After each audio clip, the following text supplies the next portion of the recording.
Welcome sa munting YouTube channel natin guys. Please support my videos. Like, comment and subscribe lang po mga idolo. Maraming salamat po. Story Present, Myriad World Inventory Box. Kabanata 941. Oo naman, nagtatago lang siya ng lakas. Sumang-ayon si Li Huaiman. Pagkatapos noon, sinabi niya sa kanyang ama ang nangyari ngayong gabi. Sa orihinal, mayroon siyang dalawang layunin para makipag-ugnayan kay Huang Feng ngayon. Ang isa ay upang ipahayag ang kanyang pasasalamat kay Huang Feng sa pagligtas sa kanyang kapatid, at ang isa ay upang subukan si Huang Feng. Noong una ko siyang makita, akala ko ordinaryong tao lang siya. Gayunpaman, pagkatapos makipag-interact sa kanya ng ilang sandali, na-realize ko na nagtatago talaga siya ng lakas niya. Sa wakas ay sinabi ni Li Huaiman, "Naku, nagagawa na niyang magtago ng lakas sa murang edad." Nagulat din ang sinabi ng ama ni Li Huaiman. Sa opinyon ng ama ni Li Huaiman, para sa mga taong kasing edad ni Huang Feng, hanggat may kakayahan sila, karamihan sa kanila ay tipong nagpapakita ng kanilang lakas. Hindi naman sa hindi pa niya nakikita ang mga ganoong tao. Gayunpaman, mula sa paglalarawan ng kanyang anak, itong si Huang Feng ay halatang hindi ganoon. May kakayahan siya, ngunit hindi siya mayabang. Kung hindi si Lei ang nagkusa na guluhin siya, marahil ay hindi matutuklasan ng kanyang anak ang tunay na lakas ng isa. Siyempre, si Li Huaiman man o ang kanyang ama, nadama nilang lahat na ang tunay na kakayahan ni Huang Feng ay hindi dapat limitado dito. Gayunpaman, dahil ang oras na nakipag-ugnayan sila sa kanya ay medyo maikli, ang pangunawa ni Li Huaiman ay hindi sapat. Tama. Bago makipag-ugnayan sa kanya, hindi ko ine-expect na ganoon pala siya kaganyan. Mukha siyang mabait pero ang yabang na iyon ay nakatago sa kanyang puso. Hindi ito mahahanap ng mga ordinaryong tao, sabi ni Li Huaiman. Tumango ang ama ni Li Huaiman, pagkatapos ay inihagis ang isang stack ng mga pahayagan sa harap ni Li Huaiman, na nagpapahiwatig na dapat niyang tingnan. Itong dyaryo ang kanyang binabasa bago bumalik ang magkapatid. Kinuha ni Li Huaiman ang pahayagan na may ilang pagdududa, ngunit matapos makita ang malaking larawan sa harap na pahina na sumasakop sa kalahati ng pahina, naunawaan ni Li Huaiman kung bakit gusto ng kanyang ama na basahin niya ito. Nakilala ni Li Huaiman ang mga tao sa larawang ito. Iyon ay ang kanyang kapatid na babae, at si Huang Feng, nakakahiwalay lang niya kamakailan. Tungkol naman sa nilalaman ng pahayagan, nang makita niya ang larawan, nahulaan na ni Li Huaiman. Pagkatapos niyang basahin, napagtanto niyang tama ang hula niya. Ang pahayagan ay tungkol sa relasyon ni Huang Feng at ng kanyang kapatid na babae. Napakadetalyado, kasama na kung paano magkakilala ang dalawa, ang kanilang pagtutulungan, at ang mga naunang tsismis. Ang buong pahina ay tungkol kay Huang Feng at sa kanyang kapatid na babae. Nagbigay din ito ng detalyadong paliwanag tungkol sa pagkakakilanlan ni Huang Feng at ng kanyang kapatid na babae. Gayunpaman, nakikita ni Li Huaiman na kung ito ay tungkol kay Huang Feng o sa kanyang kapatid na babae, ang paglalarawan ay hindi ganap na tama. Malinaw, ang taong sumulat ng ulat na ito ay hindi alam ang tunay na pagkakakilanlan ni Huang Feng at ng kanyang kapatid na babae. Hindi ito nakakagulat. Kung ang pagkakakilanlan ni Huang Feng at ng kanyang kapatid na babae ay kilala ng isang ordinaryong paparazzi, kung gayon ang kanilang pagkakakilanlan ay matagal nang nalantad. Oy! Hindi ko akalain na security guard pala itong si Huang Feng kanina. Hindi naman masama ang sasakyan niya. Hiramin ko kapag may pagkakataon. Sabi ni Li Huaiman habang nagbabasa ng dyaryo. Hindi ko gustong makita mo ito. Sinabi ng ama ni Li Huaiman sa kanyang anak na may masamang pakiramdam, kung totoo ang pahayagang ito. Kung gayon ang relasyon sa pagitan ng iyong kapatid na babae at ni Huang Feng na iyon ay hindi kasing simple ng pagiging. Malapit lang. Dahil ang kanyang anak na babae ay pumasok sa industriya ng entertainment, ang ama ni Li Bindian ay karaniwang nagbabasa ng pahayagan, bilang karagdagan sa seksyong pampulitika, ang ilang seksyon ng entertainment. Kadalasan, nakikita niya ang mga balita at larawan ng kanyang anak. Sa ganitong paraan, kahit na matagal na niyang hindi nakita ang kanyang anak, malalaman niya ang balita nito, makita ang mga larawan nito, at malalaman kung ano ang ginagawa nito. Nang makita niya ang pahayagang ito ngayon, nalaman niyang nasa front page na naman ang kanyang anak, ngunit sa pagkakataong ito ay medyo naiiba sa nakaraan. Dati, bagamat nasa front page ang kanyang anak na babae, ito ay dahil sa kanyang mga gawa. Gayunpaman, ngayon ito ay dahil sa isang iskandalo, at ang paksa ng iskandalo ay si Huang Feng, na kilala na niya sa pamamagitan ng katulong ng kanyang anak na babae. Sa makatuwid, binasa ng ama ni Li Bingyan ang lahat ng mga ulat sa pahayagan. Gusto lang niyang malaman kung may relasyon ang kanyang anak at si Huang Feng. Dad, hindi mo ba kilala ang grupo ng mga reporter na iyon? Maniniwala ka ba sa mga sinabi nila? Patuloy na binasa ni Li Huaiman ang iskandalo sa pagitan ng kanyang kapatid na babae at Huang Feng habang sinasabi niya sa kanyang ama nang hindi itinaas ang kanyang ulo. Kahit hindi ka makapaniwala ng buo, may mga larawan sa pahayagan. At saka, ito ay makatwiran, kaya dapat mayroong ilang katotohanan dito, sabi ng ama ni Li Huaiman. Tinanong ko rin ang kapatid ko ngayon. Sabi niya, ordinaryong magkaibigan lang daw sila ni Huang Feng, sabi ni Li Huaiman. Ordinaryong kaibigan, naniniwala ka ba? Sabi ng ama ni Li Huaiman. Hindi mahalaga kung maniwala ako o hindi. Ang pinakamahalagang bagay para kay Li Huaiman ay tapusin ang pagbabasa ng pahayagan. Ibinaba niya ito at sinabi sa kanyang ama, Kai, nasa hustong gulang na ang kapatid ko. Kaya natin siyang suportahan mula sa likuran, ngunit hindi natin siya masyadong makontrol. Kung talagang interesado siya kay Huang Feng, sasabihin niya sa atin. Natatakot lang ako na siya ay masyadong bata, masyadong inosente, at mapusok, sabi ng ama ni Li Huaiman. Wala iyon, sinabi ni Li Huaiman, kasama natin, paanong magiging dahado ang kapatid ko? Narinig ng ama ni Li Huaiman ang mga salita ng kanyang anak at tumango. Ito ay totoo. Sa kanyang paligid, walang sino man ang maaaring saktan ng kanyang anak na babae. Gayunpaman, hindi alam ng ama ni Li Huaiman kung paano gagamutan si Huang Feng. Kung talagang gusto siya ng kanyang anak, dapat ba niya itong tanggapin o hindi? Dad, don't worry. Naniniwala ako na kakayanin ng kapatid ko ang bagay na ito ng maayos, sabi ulit ni Li Huaiman. Sinabi niya ito sa layuning tulungan si Huang Feng. Ito ay dahil mayroon siyang magandang impresyon kay Huang Feng. Kung si Huang Feng talaga ay maaaring maging kanyang bayaw, ito ay mabuti. Pakiramdam niya ay matatanggap niya ito ng buo. Siyempre, ang lahat ng ito ay nakasalalay sa opinyon ng kanyang kapatid na babae. Okay, nitong mga ilang araw, dapat kang makipag-interact pa kay Huang Feng. At saka, kausapin mo pa ang kapatid mo. Pinakamainam na malaman ang totoong iniisip niya. Sa ganitong paraan, mas matutugunan natin ito, sabi ng ama ni Li Huaiman.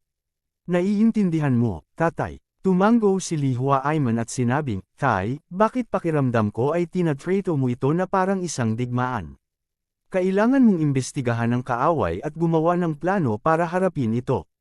Ito ay isang digmaan, sabi ng ama ni Li Huaiman sa kanyang anak. Pagkatapos nun, tumayo na siya at bumalik sa kwarto niya. Kabanata 942. Sa kabilang banda, si Li Bingyan, halos kasabay nito, ay alam din na ang bagay sa pagitan nila ni Huang Feng ay nakita muli ng paparazzi. Bagamat sila ay sapat, na maingat noon, ang mga paparazzi ay talagang kung saan-saan. Kinunan pa rin nila ng litrato siya at si Huang Feng papunta sa airport. At dahil sa naunang iskandalo sa pagitan nila ni Huang Feng, pati na rin ang mga tsismi sa pagitan niya at ng misteryosong mayamang ikalawang henerasyon, nang lumabas ang ulat na ito, mas mataas ang kredibilidad. Maraming tao ang mag-uugnay sa nakaraang dalawang eskandalo at malalaman na ang kanyang misteryosong mayaman na pangalawang henerasyon na kasintahan ay talagang lalaki na pinuno ng unang iskandalo. Sa ganitong paraan, gaano man siya nagpaliwanag, ang epekto ay tinatayang hindi malaki. Paano tayo nakuhanan ulit ng litrato? Itong Shenyang na naman. Tiningnan ni Li Bingyan ang ulat sa panig ni Huang Feng at sinabing may malungkot na mukha. Hindi siya natatakot sa mga iskandalo. Bagamat hindi niya gustong magkaroon ng mga iskandalo noon, wala siyang masyadong pagtutol sa kanyang puso nang magkaroon siya ng iskandalo kay Huang Feng. Ngunit, sa ganitong paraan, magdudulot ba ito ng anumang problema para kay Huang Feng? Pagkatapos ng lahat, si Huang Feng ay isang miyembro ng National Security Agency. Ang gayong tao ay kailangang maging low-key. Paano kung palagi siyang binabantayan? At paano kung nalantad ang kanyang pagkakakilanlan? Sa makatuwid, sa sandaling makita ni Lee Bingyun ang iskandalo, hindi niya iniisip kung ang bagay na ito ay magkakaroon ng negatibong epekto sa kanya, ngunit nag-aalala siya na si Huang Feng ay madawit. Sa pag-iisip nito, kinuha ni Lee Bingyun ang telepono at tinawagan si Huang Feng. Bingyun, anong meron? Sa telepono, nagtanong si Huang Feng na may pagdududa. Kakahiwalay lang ng dalawa, kaya dapat walang matawagan. Nakuhaan ulit kami ng litrato, sabi ni Lee Bingyun. Nakuha sa camera. Anong ibig mong sabihin? Hindi agad naintindihan ni Huang Feng ang kahulugan sa likod ng mga salita ni Lee Bingyun. Pagkabalik niya, naghilamos muna siya at saka nagsasaka. Hindi siya nag-online, kaya hindi niya alam na kakalat na pala sa internet ang eskandalo nila ni Lee Bingyun. Noong pinapunta mo ako sa airport, kinunan tayo ng litrato ng paparazzi. Nagkaroon na naman tayo ng iskandalo, ani Lee Bingyun. Medyo nagulat si Huang Feng.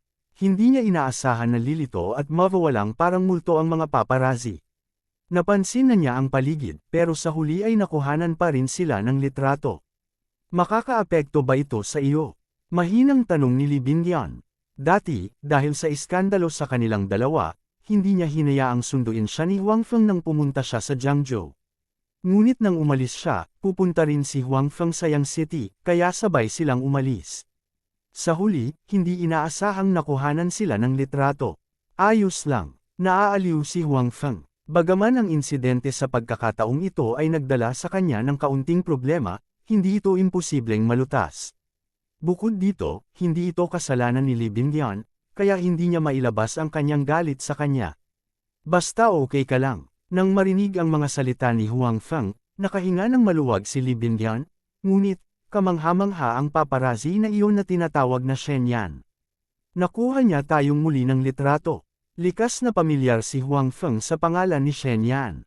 Dati, siya ang kumukuha ng litrato sa kanya na nagmamaneho kay Lee Bingyun papuntang airport. Pagkaraan, ang balita tungkol sa pagkakaroon ni Lee Bingyun ng isang misteryosong mayamang tagapagmana ng pangalawang henerasyon, ay nagdulot ng matinding kaguluhan sa industriya ng entertainment.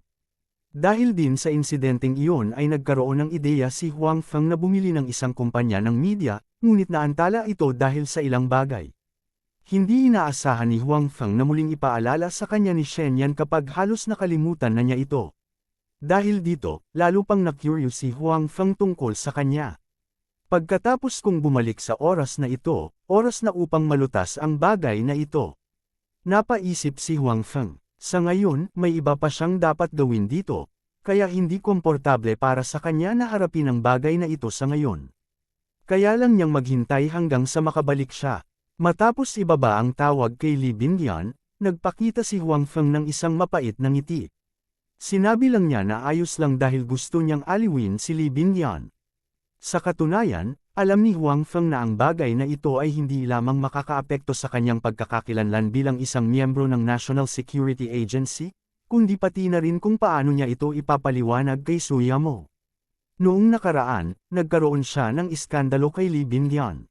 Bagamat pinili ni Suyamo na maniwala sa kanya pagkatapos niyang ipaliwanag ito, may isa pang iskandalo sa pagkakataong ito. Ang susi ay sinabi lang niya kay Suyamo na wala sa pagitan nila ni Lee Bingyun. Dahil dito, hindi nagtagal ay nagkaroon na naman ng iskandalo. Hindi alam ni Huang Feng kung paano ito ipapaliwanag kay Suyamo. Gayunpaman, kahit na hindi niya alam kung paano ito ipapaliwanag, kailangang tumawag si Huang Feng sa lalong madaling panahon. Itong tawag sa telepono, habang tumatagal, mas malala pa. Sa makatuwid, hindi nagpatagal si Huang Feng. Matapos ibaba ang tawag kay Lee Bingyun, agad niyang tinawagan si Suyamo. Naalala niyang ganito rin ang dating skandal. Hindi niya alam ang tungkol dito, at pagkatapos ay pinaalalahanan siya ni Lee Bingyun. Pagkatapos, tinawagan niya kaagad si Suyamo para magpaliwanag. Ang oras na ito ay hindi gaanong naiiba sa nauna. Mabilis na nakakonekta ang tawag sa telepono. Hindi pa natutulog si Suyamo sa oras na ito. Yamo, hindi ka pa ba tulog? Pansamantalang tanong ni Huang Feng. Gusto niyang makita kung ano ang nararamdaman ni Suyamo. Alam kong tatawag ka, kung matutulog muna ako, hindi ba kita gigisingan? Sabi ni Suyamo sa telepono. Sa oras na ito, talagang hindi natutulog si Suyamo. Nasa kwarto siya at naglalagay ng facial mask. Sa tabi niya ay si Tang Mazo. Talagang alam na nina Suyamo at Tang Mazo ang tungkol sa iskandalo sa pagitan nina Huang Feng at Li Bingyan noong hapon. Sa oras na iyon, mayroon ng mga ulat tungkol dito sa internet.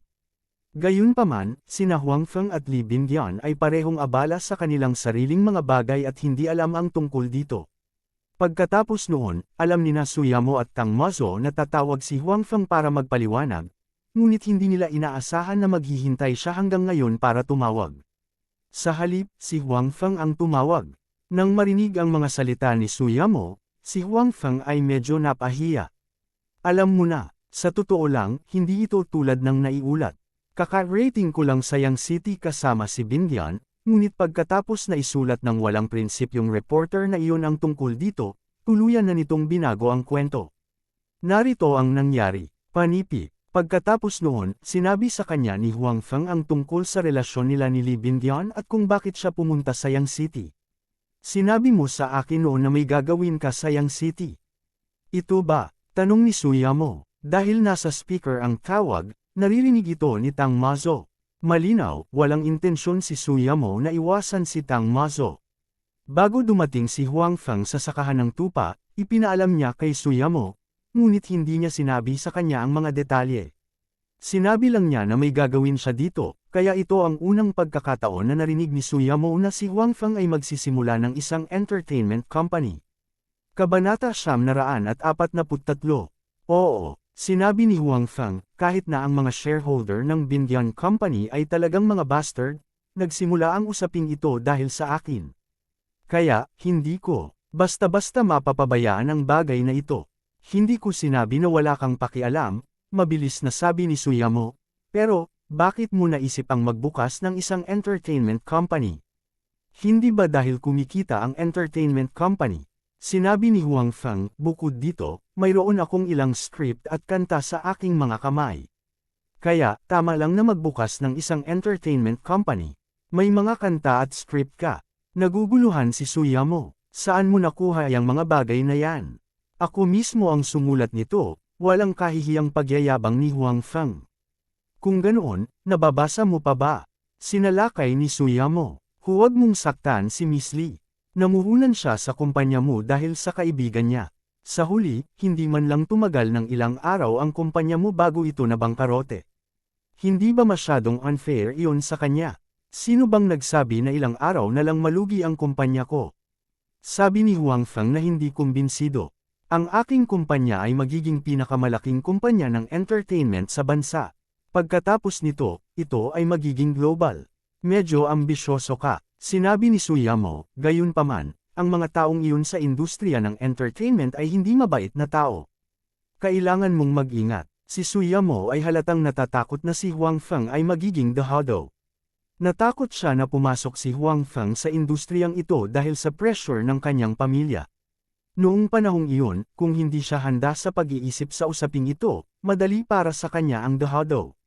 Alam ko, sabi ni Huang Feng, hindi ito ang unang taong nagsabi nito sa kanya. Sa orihinal, hindi sinasadya ni Huang Feng na maging pabaya, kaya hindi na niya ito basta-basta ngayon. Gayunpaman, sa sinabi niyang iyon, naniniwala talaga si Miss Lee sa iyo. Isa na siyang big star sa napakaraming fans. Sa huli, dahil sa mga salita mo, talagang pinaghandaan niyang wakasan ang kontrata niya sa dati niyang kumpanya nang hindi nag-iisip at nag-invest sa bagong tatag mong kumpanya. Hindi ordinaryo ang tiwala na ito. Iniba ni Suyamo ang paksa at muling nagsalita tungkol kay Li Bingyan. Yan, magkaibigan tayo. Paliwanag ni Huang Feng, ngunit hindi siya masyadong kumpiyansa. Noong una, si Li Bingyan ay lubos na naniwala sa kanya, na naging dahilan upang maghinala si Suyamo. Ngayong nagkaroon ng iskandalo, lalo pang naghinala si Suyamo.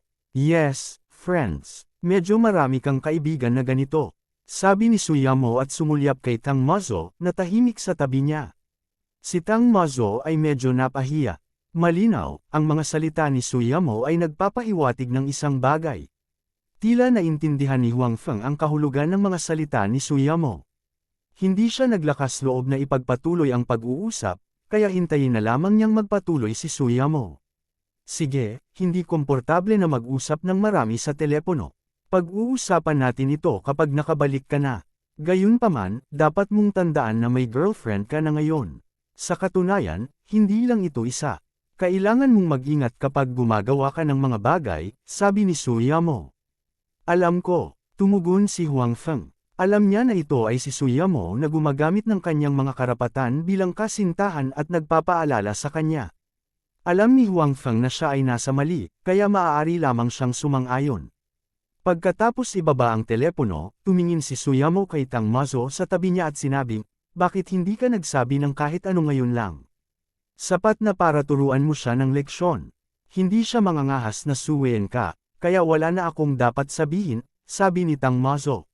Sa katunayan, pakiramdam niya ay wala siyang karapatang magsalita sa bagay na ito. Kung tutuusin, latecomer din siya. Kahit na mayroon talagang isang bagay sa pagitan ni Huang Feng at Li Binyan, hindi siya mas mahusay kaysa kay Li Binyan. Sa makatuwid, natural na wala siyang masabi tungkol kay Huang Feng. Gayunpaman, bilang opisyal na kasintahan ni Huang Feng, maaaring ganap na punahin ni Suyamo si Huang Feng. May karapatan siya, kaya hindi magagalit si Huang Feng. Tinatanong mo ba ako na ako ang masamang tao? Inilibot ni Suyamo ang kanyang mata sa kanyang matalik na kaibigan. Hindi, nahihiyang sabi ni Tang Mazo. Nahihiyang sinabi ni Tang Mazo, ikaw ang pangunahing asawa. Sa ganitong bagay, ikaw ang pinakakwalipikadong makialam. Hindi ko na kailangang makialam. Muling iginala ni Suyamo ang kanyang mga mata, ngunit lubos pa rin siyang nasisiyahan sa mga salita ni Tang Mazo. Kahit gaano pa karaming babae si Huang Feng sa hinaharap, tiyak na magiging kanya ang posisyon ng pangunahing asawa. Tama, sa tingin mo ba may relasyon sa pagitan ni Huang Feng at nitong si Li Binyan? Tanong ni Suyamo. Para sa kanyang matalik na kaibigan, na naging mas malapit dahil kay Huang Feng, hindi sinasadya ni Suyamo na itago ang kanyang iniisip. Hindi ako masyadong sigurado, sabi ni Tang Mazo. Nang makita na si Suyamo ay tila hindi masyadong nasisiyahan sa kanyang sagot, nagpatuloy si Tang Mazo. Gayunpaman, tulad ng sinabi mo noon, si Huang Feng ay masyadong hindi mapag-aalinlanganan pagdating sa mga relasyon. Kung ang iba ay mabuti sa kanya at hinahabol siya, mahirap para sa kanya na tumanggi. Sa tingin ko itong si Li Binyan ay direktang pinili na wakasan ang kontrata para kay Huang Feng. Bukod dito, si Huang ay walang pag-asa na sumali sa kumpanya, kahit na wala siyang pag-asa ni Feng. Malinaw, ang relasyon niya kay Huang Feng ay hindi kasing simple ng isang ordinaryong pagkakaibigan. Tumango si Suyamo. Ito ang inaalala niya. Si Huang Feng ay magaling sa lahat ng bagay, ngunit siya ay masyadong nag-aalinlangan pagdating sa mga relasyon. Bilang karagdagan, siya ay talagang kaakit-akit sa mga batang babae. Bilang resulta, tiyak na magkakaroon ng maraming kalituhan pagdating sa mga relasyon. Mukhang marami tayong mahihirapan pagdating kay Huang Feng sa hinaharap. Napabuntong hininga si Suyamo at sinabi, nai-imagine na niya kung gaano karaming mga problema ang kakaharapin niya sa hinaharap.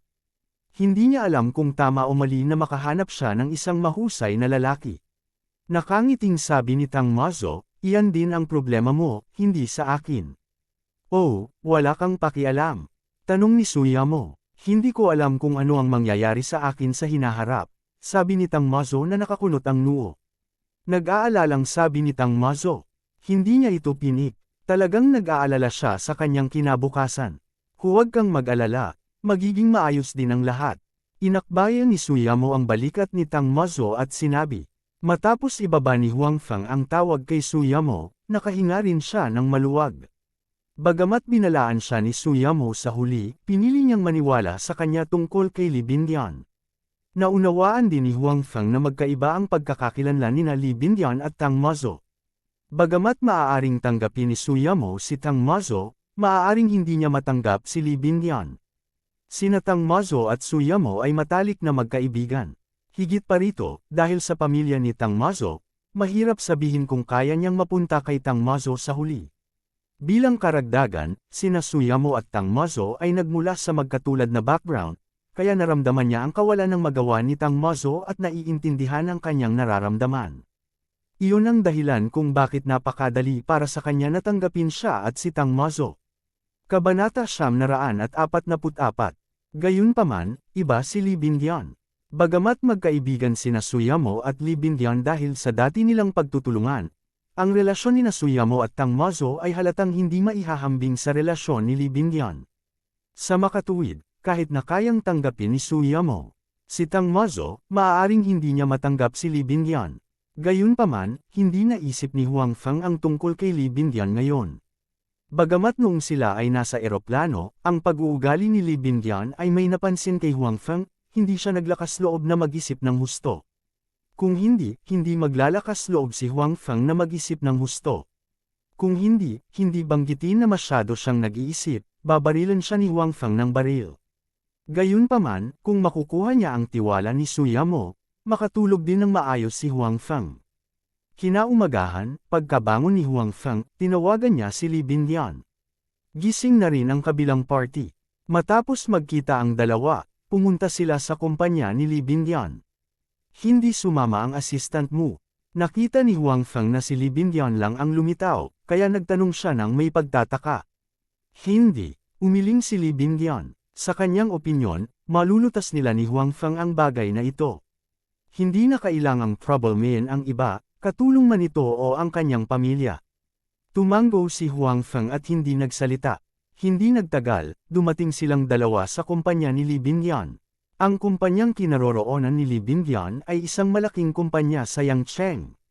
Sa buong industriya ng entertainment, ito ay isang puwersa na dapat isaalang-alang.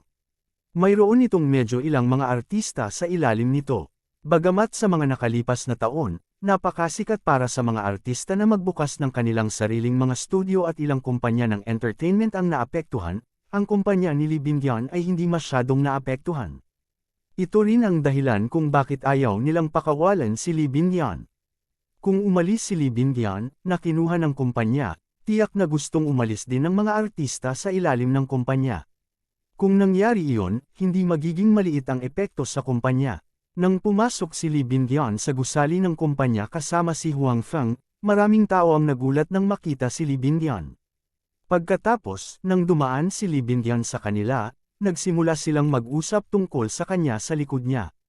Sa nakalipas na ilang araw, ang balita tungkol kay Lee Bingyan ay kumalat na parang apoy sa kumpanya. Kung ito man ay ang kanyang intensyon na umalis sa kumpanya o ang iskandalo sa pagitan nila ni Huang Feng, ito ay isang mainit na paksa sa kumpanya. Para naman kay Lee Bingyan na gustong lumabas at magtatag ng sariling kumpanya, hindi masyadong nagulat ang mga empleyado ng kumpanya. Sa panahon ngayon, basta medyo sikat at may kakayahan na bituin, normal na sa kanila ang magbukas ng sarili nilang studio at maging boss nila. Sa mga mata ng mga taong ito, nakakagulat at nakakapagtaka na si Lee Bingyan ay makakatagal pa rin sa kumpanyang ito.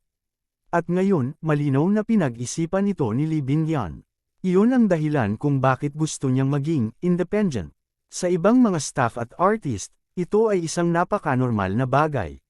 Walang dapat ikagulat. Gayunpaman, malinaw na hindi alam ng mga taong ito na gusto ni Lee Bingyan na wakasan ang kontrata at umalis sa kumpanya. Hindi dahil gusto niyang maging independent at magbukas ng sarili niyang studio, kundi dahil gusto niyang sumali sa kumpanya ni Huang Feng. Kung alam ng mga taong iyon ang desisyon ni Lee Bingyan, magugulat sila. Para sa pangalawang paksa tungkol kay Lee Bingyan, medyo nagulat ang mga taong iyon. Ang iskandalo sa pagitan ni Lee Bingyan at Huang Feng ay lumitaw lamang kahapon ng hapon. Gayunpaman, sa simula, mabilis itong kumalat. Pinag-uusapan ng mga tao sa kumpanya sina Lee Bingyan at Huang Feng. Pinag-uusapan din ito ng publiko. Noong nakaraan, ang kumpanya ay nagbigay ng malaking pansin sa pagpapanatili ng imahe ni Lee Bingyan. Hindi nila hinayaang umibig si Lee Bingyan, at hindi rin nila hinayaang mapalapit siya sa opposite sex. Kung nagkaroon ng iskandalo, ito ay napapanahong relasyon sa publiko. Noong nakaraan, ang usapin sa pagitan ni Lee Bingyan at ng kanyang misteryosong mayaman na kasintahan ay nalutas ng napakabilis. Salamat din sa kumpanyang nasa likod niya kaya mabilis na kumalma si Lee Bingyan. Gayunpaman, sa pagkakataong ito, halatang galit ang kumpanya dahil sa ugali ni Lee Bingyan. Nang lumabas muli ang iskandalo sa pagitan ni Lee Bingyan at Huang Feng, ang kumpanya ay hindi gumawa ng anumang aksyon at walang relasyon sa publiko. Ang balitang ito ay patuloy na umaasim. Malinaw na napansin ni Lee Bingyan na pinag-uusapan siya ng mga taong ito sa likuran niya. Gayunpaman, wala siyang pakialam. Bilang isang public figure, ang pinag-uusapan ay isang karaniwang bagay, kaya nasanay na siya. Gayunpaman, sa pagkakataong ito, ang mga taong nagsasalita tungkol sa kanya ay hindi ang ordinaryong madla, ngunit ang kanyang sariling mga kasamahan. Siyempre, ang kasamahan na ito ay maaaring maging isang, dating, kasamahan sa lalong madaling panahon. Nakita ni Huang Feng na hindi nagbago ang mukha ni Li Bindian, at gumaan ang loob niya. Natatakot siya na hindi makayanan ni Li Bindian. Ngayon parang masyado na siyang nag-iisip. Si Li Bindian ay hindi kasing lupok gaya ng iniisip niya. I'm sorry, Miss Li. Busy ngayon si President Wang. It's not convenient for him to see guests for the time being. Nang lumakad si Li Bindian sa pintuan ng opisina ng General Manager ng kumpanya kasama si Huang Feng, hinarang siya ng Secretary ng General Manager. Dahil dito, bahagyang natigilan si Li Bindian. Alam mo, karaniwang gusto niyang makita ang General Manager, ngunit walang problema. Hindi na siya napigilan. Kahit na may gagawin talaga ang General Manager, walang pipigil sa kanya. Gayunpaman, sa pag-iisip ng layunin ng kanyang pagbisita ngayon, alam ni Li Bindian na ito ay si Pangulong Wang na nagbibigay sa kanya ng lakas. Kung gusto niyang maayos na wakasan ang kontrata, hindi ito magiging madali. Kung gayon maghihintay ako sa labas. Kapag tapos na si Pangulong Wang, ipaalam mo sa akin, sabi ni Li Bindian sa sekretarya ni Pangulong Wang. Okay, medyo maganda ang ugali ng sekretarya. Hindi niya sinasadyang ipahiya si Li Bindian. Siya ay tila napakamakatwiran. Punta tayo sa opisina at maupo. Sinabi ni Li Bindian kay Huang Feng. Bagamat matagal na hindi nakarating si Li Bindian sa kumpanya, mayroon din siyang sariling opisina. Kung tutuusin, siya ang unang kapatid ng kumpanya. Ang paggamot na ito ay tiyak na naroon. Okay, tumango si Huang Feng. Nang makitang umalis ang dalawa, itinulak ng sekretarya ang pinto ng opisina ni Pangulong Wang. Sa loob, sa bibig ng sekretarya, si Pangulong Wang, na abala sa isang bagay, ay umiinom ng tsaa at nagbabasa ng pahayagan. Nandito siya, sinabi ni Pangulong Wang nang hindi itinaas ang kanyang ulo. Siya ang General Manager at Chairman ng kumpanya. Masasabing malaki ang kapangyarihan niya. Gusto ni Li Bindian na umalis sa kumpanya sa pagkakataong ito, at ang higit na maaapektuhan ay siya. Pagkatapos ng lahat, ito ay direktang nauugnay sa kanyang mga interes, kaya hindi niya maaaring hayaang umalis si Li Bindian ng maayos. Well, kararating lang niya. Sumama sa kanya ang rumored boyfriend niya sa dyaryo kahapon. Sabi ng secretary, she really is not afraid of those reporters writing nonsense. She exposed it yesterday, and today she walked around with it everywhere. Sinabi ni Pangulong Wang, hindi pa nakakalabas si Director Yang, kaya hindi alam ng iba kung gaano kalakas si Huang Feng. Sa pananaw ni Pangulong Wang, si Huang Feng ay isa lamang mayaman na pangalawang henerasyon na may kaunting pera. Wala siyang kakayahan. Kabanata 945. Dahil hindi niya alam kung gaano kalakas si Huang Feng. Naramdaman niyang masyadong walang muwang si Li Bindian para dalhin si Huang Feng para palakasin ang kumpiyansa nito. Hindi ba siya nakakita ng mayaman dati? Bukod dito, si Huang Feng ay isa lamang mayaman na pangalawang henerasyon. Hindi siya natatakot sa kanya. Saan sila nagpunta? Tanong ni Pangulong Wang. Bumalik sila sa opisina niya. She asked me to inform her when you're free, sabi ng sekretarya. Ipaalam sa kanya. Haha, sa tingin niya ba siya pa rin ang pinakasikat na babae sa kumpanya? Kahit na itago ko siya sa pagkakataong ito, hindi na siya totretuhan ng katulad ng dati sa kumpanya sa hinaharap. Siya ay isang traidor at isang ingrate. I treated her so well before, pero hindi niya alam kung paano magpasalamat. Habang nagsasalita si CEO Wang, lalo siyang nagalit. Bagamat maraming mga artista sa kanyang kumpanya, si Li Bindian lamang ang maaaring makapasok sa tuktok. Si Li Bindian ay hindi lamang mukha ng kumpanya, tinulungan din niya ang kumpanya na kumita ng maraming pera. Kasabay nito, tumulong din siya sa kumpanya na mag-promote ng mga bagong artista, kaya napakahalaga niya sa kumpanya. Kung mas mahalaga si Li Bindian, mas malaki ang pagkawala ng kumpanya kung aalis siya, at mas malungkot si Pangulong Wang. Okay, pwede ka munang lumabas. Kung pupunta siya sa akin, patuloy na tulungan akong pigilan siya, sabi ni Pangulong Wang. Ano man ang mangyari, kailangan niyang turuan ng leksyon si Lee Bindian sa pagkakataong ito at aminin ang pagkatalo nito. Got it? Tugon ng kalihim at lumabas. Naiwan si Pangulong Wang na mag-isa sa opisina upang ipagpatuloy ang kanyang trabaho. Sa kabilang banda, dinala ni Lee Bindian si Huang Feng sa kanyang opisina. Kapag babalik ako paminsan-minsan, mananatili ako sa opisina para makinig ng musika at magbasa ng mga pahayagan, sabi ni Lee Bindian kay Huang Feng habang naglalakad. Well, ito ang lugar. Tumalikod si Lee Bindian at binuksan ang pinto. Sa huli, natigilan siya.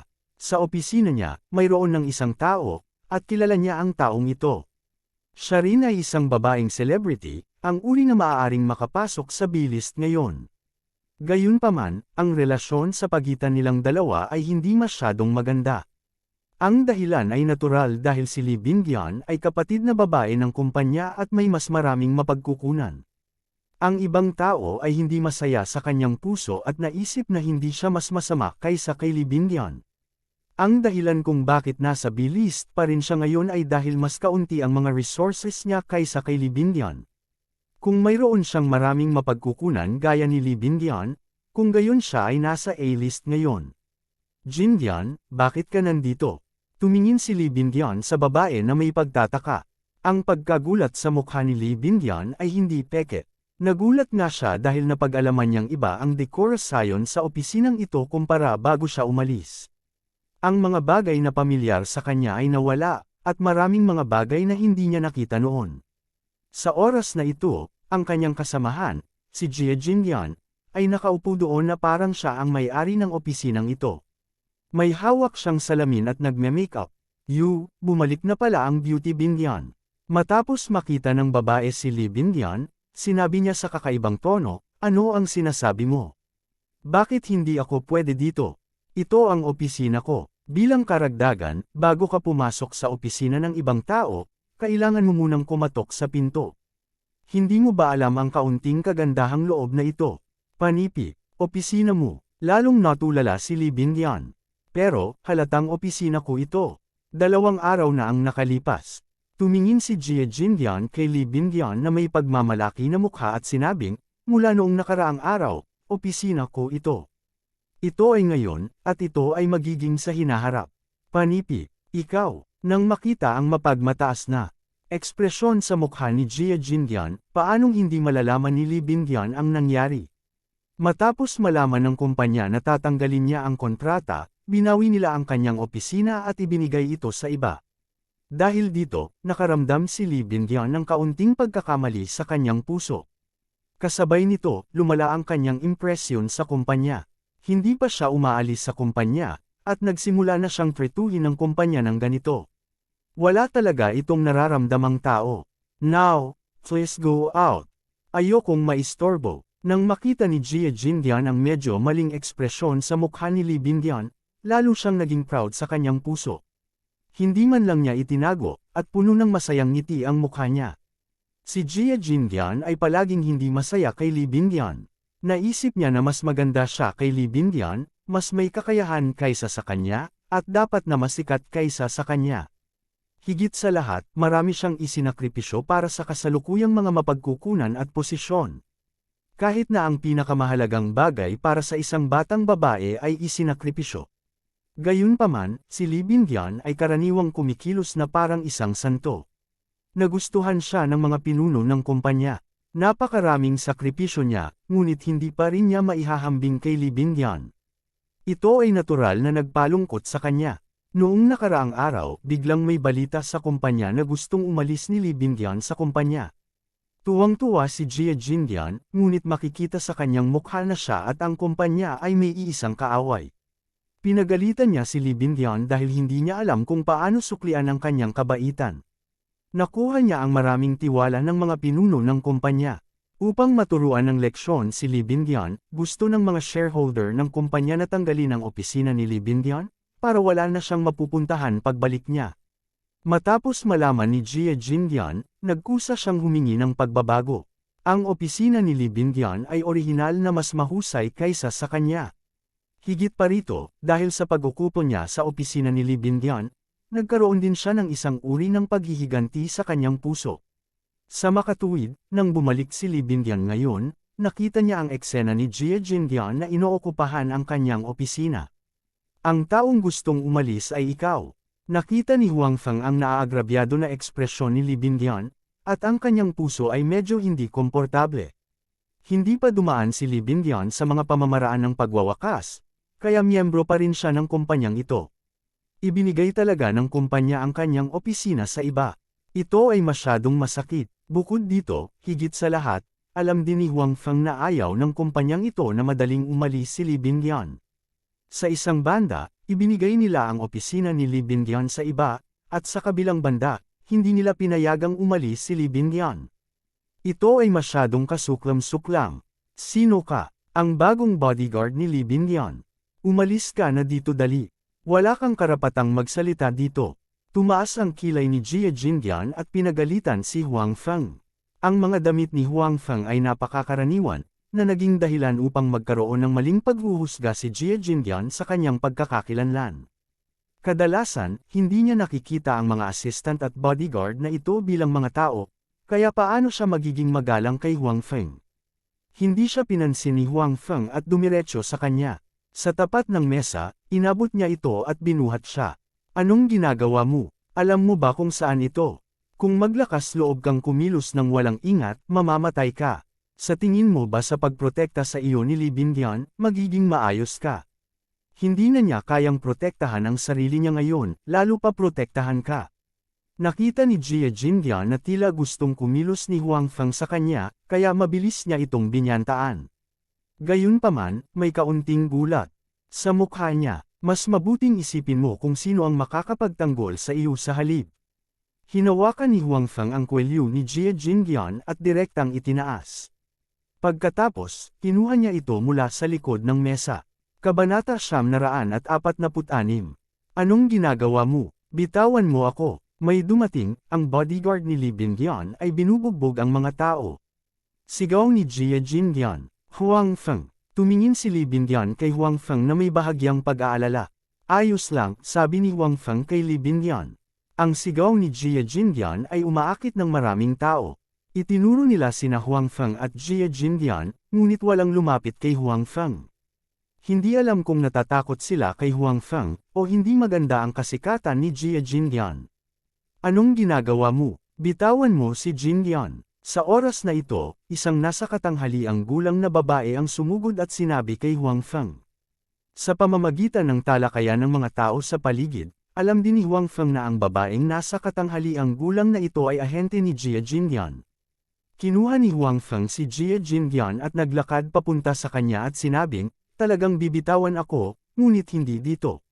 Gaya ng sinabi ni Huang Feng, inilabas na niya si Jia Jingyun sa opisina at direktang itinapon sa lupa.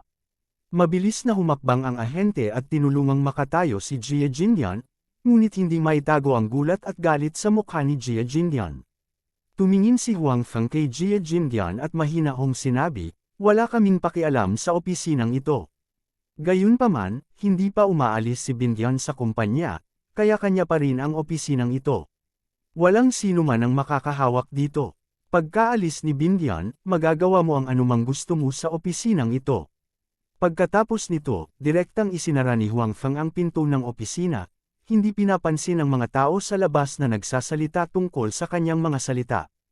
Alam din ni Huang Feng na siya ay medyo samobra, ngunit hindi niya naramdaman na may mali dito. Halos mapahamak si Lee Bingyun ni Direktor Yang dahil sa kanya.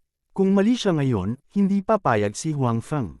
Huang Feng, sa totoo lang, hindi na kailangan. Anyway, aalis na ako. Kung gusto niya itong opisina, ibigay mo na lang sa kanya.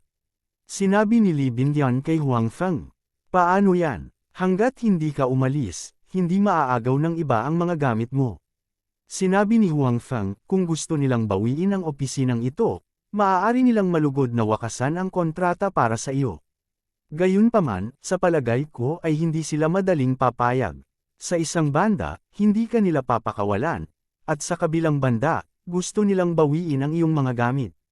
Paano ito mangyayari? Ang ibig mo bang sabihin ay sadyang ayaw akong makita ni President Wang ngayon lang? Sabi ni Lee Bingyun. Ito ay napakalinaw. Sinabi ni Huang Feng, hindi mo ba nakita na tila naghihintay sa iyo ang sekretarya ni Pangulong Wang? Malinaw, kinuha niya ang gawain ng iyong Presidente Wang at naghintay para sa iyo ng maaga. Panipi, tumango si Li, tapos medyo nahihiya na sinabi ni Wang, ang opisinang ito ay hindi katulad ng dati kong opisina. Ako, hindi ko alam kung paano ito ipapakilala. Okay lang. Anyway, wala akong balak na magtagal dito, ani Huang Feng. Noong una, binalak ni Huang Feng na gumugol ng ilang oras kasama si Pangulong Wang. Binalak din niyang tingnan ang paligid ng opisina ni Li Bingyan. Gayunpaman, ang opisinang ito ay hindi na kay Li Bingyan, kaya hindi na niya kailangang manatili rito ng mahabang panahon. Sa oras na ito, biglang bumukas ang pinto ng opisina. Si Jia Jingyan, na mukhang okay sa una, ay pumasok na parang gusot na magulo ang buhok. Sinabi niya sa mga security guard sa likod niya na may mabangis na mukha, siya nga. Ito ang bodyguard ni Li Bingyan. Binugbog niya lang ako at pinalayas sa opisina ko. Para kay Li Bingyan, natural na. Kilala siya ng mga security guard na ito. Kung noon pa, siguradong magiging magalang ang mga security guard na ito kapag nakita nila si Li Bingyan. Gayunpaman, ngayon ay may alingaw sa kumpanya na si Li Bingyan ay gustong umalis sa kumpanya at nasaktan ang amo ng kumpanya. Sa makatuwid, hindi nila kailangang maging magalang kay Li Bingyan. Miss Li, lumabas ka na. Sabi ng nangungunang security guard kay Li Bingyan. Hindi na kasing polite at flattering ang ekspresyon ng mukha niya tulad ng dati. Paano kung hindi tayo lumabas? Umupo si Huang Feng sa sofa sa opisina at tumingin sa kabilang party. Kung gayon ay huwag mo kaming sisihin sa pagiging masungit. Hindi ito isang lugar kung saan ang sinuman ay maaaring kumilos ng masama. Nang makita ng security guard na talagang makakapagdesisyon si Huang Feng para kay Li Bingyan, bahagyang nagulat siya. Gayunpaman, hindi nito mababago ang kanyang isip. Si Li Bingyan ang unang kapatid ng kumpanya noon. Ang mga security guard na ito ay natural na hindi nang ahas na saktan siya. Gayunpaman, ngayong sinaktan ni Li Bingyan ang boss ng kumpanya at aalis na sana sa kumpanya, natural na hindi na sila natatakot. Bukod dito, pagkaalis ni Li Bingyan, malamang na si Jia Jingyan ang maging unang kapatid ng kumpanya. Natural na alam ng mga security guard na ito kung ano ang gagawin. Bastos! Gaano ka bastos? Tumingin si Huang Feng sa kabilang partido at sinabi, "Siyempre, yayain kitang lumabas." Ang nangungunang security guard ay nginisyan si Huang Feng. Halatang hindi naman talaga, please, sa bibig niya. Pagkatapos magsalita ng nangungunang security guard, pinangunahan niya ang ilang iba pang security guard papunta kina Huang Feng at Li Bingyan. Nang makita ni Jia Jingyan ang sitwasyong ito, nakita sa gilid ng kanyang bibig ang pagngisi. Dahil naglakas loob si Huang Feng na kumilos sa kanya at itinaboy siya sa harap ng lahat, oras na para magdusa siya. Para kay Li Bingyan, naisip na ito ni Jia Jingyan. Sa ibang pagkakataon, kailangan niyang kunan ng larawan ang kanyang pangit na estado at i-upload ito sa internet, na nawala ng mukha. Nang makita ng iba pang empleyado ng kumpanya ang eksenang ito, bakas sa kanilang mga mukha ang hindi mabata na ekspresyon. Si Li Bingyan ay karaniwang isang mabuting tao at may magandang relasyon sa lahat. Hindi siya kasing yabang at dominanti gaya ni Jia Jingyan, kaya lahat ay may magandang impresyon sa kanya. Ngayong nakita nila siyang pinaalis sa kumpanya sa ganoong kalungkot na kalagayan, nakaramdam sila ng hindi komportable sa kanilang mga puso. Gayunpaman, sina Huang Feng at Li Bingyan ay hindi nagkaroon ng kahit katiting na panik sa harap ng mga paparating na security guard. Sigurado si Huang Feng na ang mga security guard na ito ay hindi makakasakit sa kanya at kay Li Bingyan, at tiwala si Li Bingyan kay Huang Feng. Napakadelikadong tao, hindi natatakot si Huang Feng. Paano siya matatakot sa mga security guard na ito na halos mas malakas? Lumabas ka sa amin. Ipinatong ng lead security guard ang kanyang kamay sa balikat ni Huang Feng at gustong hilahin palabas si Huang Feng. Gayunpaman, nalaman niyang hindi niya magagalaw si Huang Feng. Si Huang Feng ay nakaupo pa rin doon na may kalmadong ekspresyon, at tumingin pa sa kanya ng nakangiti. Medyo nahihiya ang mukha ng lead security guard. Sinubukan niyang muli at ginamit ang lahat ng kanyang lakas, ngunit nakaupo pa rin doon si Huang Feng, hindi gumagalaw. RUF***** fools. Hindi ka ba marunong lumapit at tumulong? Nakita ng pinunong security guard na hindi niya may galaw si Huang Feng, kaya sinigawan niya ang ilang lalaki sa likod niya.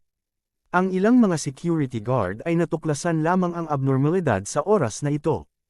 Akala nila kaya nilang umakyat mag-isa ang kapitan. Hindi nila inasahan na napakalakas ni Huang Feng kaya hindi siya magawang galawin ng kanilang kapitan. Sa makatuwid, ang iba sa kanila ay mabilis na humakbang para tumulong at gustong hilahin si Huang Feng pataas mula sa sofa. Kabanata 947. Dahil dito, nagkaroon ng eksena sa eksena na halos ikinagulat ng lahat ng tao sa paligid. Ang 5 o 6 na security guard ay nagpunta upang hilahin si Huang Feng, ngunit ang puwita ni Huang Feng ay tila may magnet, mahigpit na damaykit sa sofa, at hindi gumagalaw. Hindi man lang nagbago ang mukha at katawan niya na para bang hindi siya hinihila ng mga security guard. Ito ang rumored boyfriend ni Li Bingyan. He is really amazing. Sinabi ko na si Li Bingyan ay hindi basta-basta makakahanap ng magiging boyfriend niya. Nang makita ko siya, naramdaman kong may kaakit-akit siyang ugali. Hindi ko inaasahan na ganoon pala siya katago. Tama, 5 o 6 na security guards yan, pero hindi nila siya mahatak. Nakakamangha talaga, mabibighani ako sa kanya. Ang mga tao sa paligid ay nagsimulang magsalita tungkol dito, at ang focus ng kanilang talakayan ay si Huang Feng pa rin. Dati, medyo curious sila sa rumored boyfriend ni Li Bingyan. Ngayon, nang makita ang kanyang pagganap, mas interesado sila. Sa oras na ito, alam ni Jia Jindian na ang Huang Feng na ito ay hindi bodyguard ni Li Bingyan, kundi ang kanyang rumored boyfriend. Dahil kahapon ng tanghali, kumain siya. Sa kainan ay naparami siya ng inom at hanggang kaninang umaga ay hindi pa siya tuluyang nagising kaya ito ang unang beses na narinig niya ang balitang ito. Matapos malaman ang relasyon ni Huang Feng at Li Bingyan, naramdaman din ni Jia Jindian na masyadong mayabang si Li Bingyan, o masasabing wala siyang utak. Nagkaroon lang siya ng iskandalo kay Huang Feng, at talagang nagyayabang siya sa kanya. Hindi ba ito naghahanap ng gulo? Gayunpaman, ang katangahan ni Li Bingyan ay eksaktong gustong makita ni Jia Jindian. Kaya naman, nang makita niyang tila hindi kayang supilan ng mga security guard si Huang Feng, si Jia Jindian ay lihim na nagpadala ng mensahe sa ilang paparazzi na pamilyar sa kanya, na nagsasabing si Li Bingyan at ang kanyang rumored boyfriend ay lumitaw sa kumpanya. Hindi man makapasok sa kumpanya ang mga reporter, pagkatapos malaman ng balita, tiyak na palibutan nila ang kumpanya. Sa ganitong paraan, kapag lumabas si Li Bingyan at ang iba pa, tiyak na makukubkob sila. Li Bingyan, titingnan ko kung paano mo pinangangasiwaan ang public relations sa pagkakataong ito. Matapos mailigpit ni Jia Jindian ang kanyang telepono, nag-isip siya ng may pagmamalaki. Sa oras na ito, ilang itim na anino ang biglang lumitaw sa kanyang harapan. Bago pa siya makapag-react, narinig niya ang mga sigaw ng mga tao sa paligid niya. Mukhang napagtanto niya na may mali, ngunit huli na ang lahat. Sa tunog ng pang, naramdaman ni Jia Jindian na tila siya ay natama ng mabigat na bagay, at ang kanyang katawan ay biglang bumagsak ng hindi mapigilan. Pagkatapos, naramdaman niyang may nahulog sa kanya at damaykit sa kanyang katawan, at hindi pa ito ang katapusan. Isa-isang idiniin ang mga mabibigat na bagay, at pakiramdam niya ay mapapatag na ang kanyang katawan. O aking Diyos! Si Jia Jindian ay nagpakawala ng nakakaiyak na sigaw. Noon lang niya napagtanto na ang mga taong dumurog sa kanyang katawan ay ang ilang mga security guard na katatapos lang magturo kay Huang Feng ng leksyon. Sa sandaling ito, ang 5 o 6 na matatangkad at matitibay na security guard na ito ay nakasalansan lahat sa ibabaw niya na parang isang human pyramid. Siya yung nasa baba, nanghihina na ang katawan niya, kaya paano niya kakayanin ang ganoong kabigat na pressure? Matapos magpakawala ng nakakaiyak na sigaw, agad na namutla ang mukha niya. Ang isang bituin ay isang bituin. Medyo comfortable na humiga sa kanyang katawan. Ang haplos na ito, ang security guard na nakahiga kay Jia Jindian ay tila nakalimutan din ang paligid. Sa totoo lang, medyo nalilibyugan siya sa pakiramdam ng nakahiga sa katawan ni Jia Jindian. Iniunat pa niya ang kanyang ulo sa katawan ni Jia Jindian, at pagkatapos, sumangot siya, at puno ng kalasinggan ang kanyang mukha. Anong ginagawa mo? Bilasan mo bumangon ka. Kung may mangyari kay Jindian, tapos ka na. Matapos makita ng ahente ni Jia Jindian ang sitwasyon sa eksena, namutla ang kanyang mukha sa takot, at mabilis niyang sinabi sa mga security guard na nakahandusay kay Jia Jinlian. Sa oras na ito, nag-react ang mga security guard, at natakot sila palayo sa katawan ni Jia Jinlian. Medyo nag-aatubili pa ang security guard na diretsyong nakahiga sa katawan ni Jia Jinlian. Sa oras na ito, ang mukha ni Jia Jinlian ay maputi saglit, pagkatapos ay pula saglit. Ang puti kasi napansin niya lang ang galaw ng security guard sa katawan niya. Ramdam na ramdam niya ang reaksyon ng katawan ng kabilang partido. Sa harap ng napakaraming tao, na sinamantala ng isang security guard, ang puso ni Jia Jinlian ay puno ng kahihiyan at galit. Maya-maya, bumangon si Jia Jinlian sa tulong ng kanyang ahente. Sa oras na ito, mas nahihiya siya kaysa dati. Miserable ang buong pagkatao niya. Gayunpaman, agad itong naglakad sa harap ng security guard na nakahiga lang sa katawan at binigyan ito ng isang malakas na sampal na diretsyong natigilan. Hindi dahil hindi kailanman ibinenta ni Jia Jinlian ang kanyang katawan para umakyat sa social ladder. Gayunpaman, tiyak na dahil naibenta niya ang kanyang katawan kaya mas binigyan niya ng pansin ang sakit ng kanyang katawan. Ang kanyang katawan ay upang tulungan siyang umakyat sa panlipunang hagdan at makakuha ng mga pagkakataon. Hindi lahat ay maaaring samantalahin siya. Naiinis siya sa inasal ng security guard. Dahil sa ginawa ni Jia Jinlian, medyo nataranta ang mga tao sa paligid niya, pero may mga nagbubulungan. Obviously, ang eksena kanina ay hindi lang naramdaman ni Jia Jinlian, kundi nakita din ng iba sa eksena. Mas tsismosa ang mga tao dito. Siyempre, hindi nila bibitawan ang balitang ito. Alam ng nabugbog na security guard na mali siya.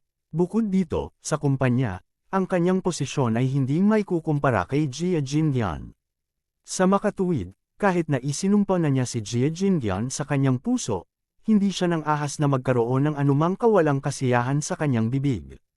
Bagamat ang ibang mga security guard ay hindi masyadong malinaw sa sitwasyon, hindi sila basta-basta menindigan para sa security guard na ito. Kung tutuusin, hindi magandang sakta ng magiging kapatid ng kumpanya para sa isang ordinaryong security guard. Higit pa rito, mayroon silang mas mahalagang bagay na dapat isaalang-alang, at iyon ay si Huang Feng, na nakaupo pa rin doon na hindi nakakapinsala sa kanyang mukha. Ngayon lang, napakaraming security guard ang sinubukang hilahin si Huang Feng, ngunit hindi nila ito may galaw. Maya-maya, marahang binuhat sila ni Huang Feng isa-isa, at pagkatapos ay bahagyang itinapon palabas. Ang ganitong uri ng lakas ay malinaw na hindi maihahambing sa mga ordinaryong tao. Sa makatuwid, ang mga security guard na ito ay medyo nasa dilema na ngayon. Kung gusto nilang itaboy si Huang Feng, wala silang kakayahang ito. Kung hindi nila itinaboy si Huang Feng, kung gayon ito ay kanilang pagpapabe sa tungkulin. Kaya naman, nasa dilema sila ngayon. Parami ng parami ang mga tao sa paligid. Tila natuklasan ng lahat na pumunta rito ngayon sina Li Bindian at Huang Feng. Baka may mangyari. Sina Huang Feng at Li Bindian ay nag-uusap pa rin sa mahinang boses, na parang wala silang pakialam sa sitwasyon sa kanilang paligid. Maghiwa-hiwalay, maghiwa-hiwalay. Bumalik ka na sa trabaho. Wala naman kayong gagawin lahat diba? Sa oras na ito, muling nagpakita ang sekretarya ni Pangulong Wang. Sa sandaling lumitaw siya, pinalayas niya ang lahat, pati na ang mga security guard. Medyo hindi pa rin nasisiyahan ang mga tauhan na iyon. Gusto pa nilang makakita ng higit pa, ngunit ang mga security guard na iyon ay nakahinga ng maluwag. Nagpatuloy sila sa pananatili dito, ngunit wala itong silbi. Magagawa lang nilang magmukhang walang kakayahan. Mas mabuting umalis ng maaga. Kabanata 948. Pagkaalis ng mga nanunood, naglakad ang sekretarya ni Pangulong Wang patungo kina Huang Feng at Li Bindian. Ngumiti siya at sinabing, tapos na si Pangulong Wang sa kanyang trabaho. Hiniling niya sa akin na imbitahan kayong dalawa. Sa katunayan, hindi payag si Pangulong Wang na makipagkita kay Huang Feng at Li Bindian sa lalong madaling panahon. Gayunpaman, hindi niya inasahan na sina Huang Feng at Li Bindian ay napakahusay sa paggawa ng gulo. Saglit pa lang sila rito, ngunit nagdulot na sila ng ganoong kalaking kaguluhan sa kanyang kumpanya. Wala sa mood ang mga empleyado na magtrabaho. Pumunta silang lahat para manood ng palabas. Kung hindi niya nakita sina Huang Feng at Li Bindian, hindi niya alam kung ano ang kanilang gagawin. Sa oras na iyon, kahit pilitin niya ang mga empleyado na bumalik sa trabaho, hindi niya maaaring hayaan ang kanilang mga puso na maging ganap sa trabaho. Sa makatuwid, napilitan si Pangulong Wang na makipagkita kay Huang Feng at Li Bingyuan. Ang hinaing sa kanyang puso ay tanging ang kanyang sekretarya lang ang makakaintindi. Oh, tapos na agad si President Wang sa kanyang trabaho. Sabi ni Huang Feng na may pagtataka sa mukha. Sa katunayan, tama ang hula ni Pangulong Wang. Kung sasabihin niya na wala siyang oras, si Huang Feng ay magdudulot ng mas malaking kaguluhan. Sa oras na iyon, tiyak na magiging mas masigla ang lugar na ito kaysa dati. Gayunpaman, hindi inaasahan ni Huang Feng na magiging ganoon kadesidido si Pangulong Wang. Oo, muling sumili ang ngiti sa mukha ng sekretarya. Naaalala pa rin niya ang namumuong ekspresyon sa mukha ni Pangulong Wang nang hilingin ito sa kanya na tawagan sina Huang Feng at Li Bingyuan. Pagkatapos nito, sinundan ni Huang Feng at Li Bingyuan ang sekretarya sa opisina ni Pangulong Wang. Sa daan, muli silang nakakuha ng atensyon ng maraming empleyado. Kasabay nito, si Jie Jingyan, sa tulong ng kanyang ahente, ay naibalik na ang kanyang makeup. Nakita rin niya ang likod ni Li Bingyuan at Huang Feng habang papunta sila sa opisina ni President Wang. Puno ng masasamang ekspresyon ang mukha niya. Kung hindi dahil kay Huang Feng at Li Bingyuan, hindi siya mapapahiya ngayon. Tinatayang sa mga susunod na yugto ng panahon, maraming tao sa kumpanya ang mahilig makipagtsismisan at pag-usapan ang tungkol sa kanyang likuran. Walang pakialam sina Huang Feng at Li Bingyuan sa intensyon ni Jie Jingyan. Hindi siya inilagay ng dalawa sa kanilang mga puso. Ngayon, gusto na lang nilang dalawa na mabilis na dumaan sa termination procedures para makaalis sila sa kumpanya sa lalong madaling panahon. Kung patuloy silang mananatili dito, ito ay magdudulot lamang ng pagkasuklam kay Li Bingyuan. Nandito na si Bingyuan. Pumasok ka na dali. Tignan mo, bakit hindi mo sinabi kanina na nandito ka?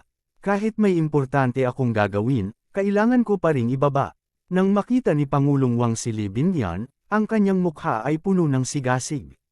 Pagkatapos, sinabi niya sa kanyang sekretarya na may seryosong mukha, sa susunod na dumating si Bingyuan, dapat ipaalam mo agad sa akin. Kahit busy ako, kailangan pa rin akong makita ni Bingyuan. Naiintindihan ko, Pangulong Wang. Mabilis na sabi ng sekretarya. Pagkaalis ng sekretarya, nabawi ni Pangulong Wang ang kanyang ngiti at sinabi kina Li Bingyuan at Huang Feng, halika, umupo kayong dalawa. Kaibigan ito ni Bingyuan, tama ba? Paano ko kayo haharapin? President Wang, tawagin mo lang akong Huang Feng, mahinang sabi ni Huang Feng. So si Mr. Huang, pwede ko bang malaman kung bakit nandito kayong dalawa this time? Tanong ni Pangulong Wang na may pagtataka sa mukha. Parang hindi niya talaga alam kung bakit nandito sina Huang Feng at Jie Jingyan. President Wang, nandito ako ngayon para kausapin ka tungkol sa pagwawakas ng kontrata. Direktang sabi ni Li Bingyuan. Ayaw niyang mag-aksaya ng oras kay Pangulong Wang. Pagwawakas ng kontrata. Bingyuan, bakit pinag-uusapan mo ang tungkol sa pagtatapos ng kontrata? Hindi ka ba nasisiyahan sa kumpanya? Maaari mong banggitin ito. Bakit gusto mong wakasan ang kontrata? Sabi ni President Wang na may pagtataka sa mukha. Parang ito ang unang beses na narinig niya na gusto ni Li Bingyuan na wakasan ang kontrata. Hindi ako nasisiyahan. Umiling si Li Bingyuan at sinabing, lubos akong nagpapasalamat sa pangangalaga at suporta ng kumpanya sa akin itong mga nakaraang taon. Kaya lang, may mga pagbabago ako sa plano ko sa hinaharap, kaya gusto kong wakasan ang kontrata. Sana ay matulungan ako ni President Wang. Hindi maganda yan. Medyo nahihirapang sabi ni President Wang, tutal, pumirma na kami ng kontrata. Hindi mo basta-basta matatapos ang kontrata ng ganoon. Bingyuan, naging mabuti ang kumpanya sa iyo nitong mga nakaraang taon. Hindi ka basta-basta maaaring labag sa konsensya mo at umalis ng ganoon. President Wang, tama ba? Huminto si Huang Feng sa oras na ito. Alam niyang nakikipag-usap lang si Pangulong Wang sa kanila sa isang burokratikong paraan.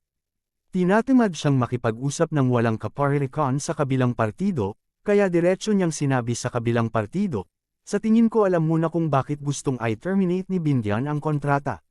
Dapat ay nakabalik na ang manager mong si Li. Dapat ay sinabi niya sa iyo ang tungkol sa nangyari sa Jiangzhou. At saka manager na iyon Yang, gusto mo bang ipakita ko sa iyo ang kanyang pahayag? Bumalik na si Manager Lee, pero wala siyang sinabi sa akin. Yung manager na siyang na binanggit mo, kasi kadalasan ay immoral siya, nagdesisyon na ang kumpanya na tanggalin siya. So, kahit anong sabihin niya, hindi kami makapaniwala. Malaki ang posibilidad na naghihiganti siya sa kumpanya. So, hindi ko talaga alam kung bakit nag-terminate ng kontrata si Binyan. Umiling si Pangulong Wang. Hindi rin inasahan ni Huang Feng na direktang sisibakan ni Pangulong Wang si Manager Yang upang linisin ang relasyon. Siya ay talagang mapagpasyahan. Gayunpaman, maging si Li Binyan o si Huang Feng, alam nilang dalawa na totoo ang sinabi ni Manager Yang. Dagdag pa, ang nakita nila sa opisina ni Li Binyan ngayon ay hindi maganda ang impresyon nilang dalawa sa kumpanyang ito. President Wang, inalagaan ako ng kumpanya nitong mga nakaraang taon. Nakatulong din ako sa kumpanya na kumita ng malaki. Hindi ko nararamdaman na may utang ako sa kumpanya. Sana ay pumayag si President Wang na paalisin ako. We can part in good terms. Kung may chance in the future, we can work together again.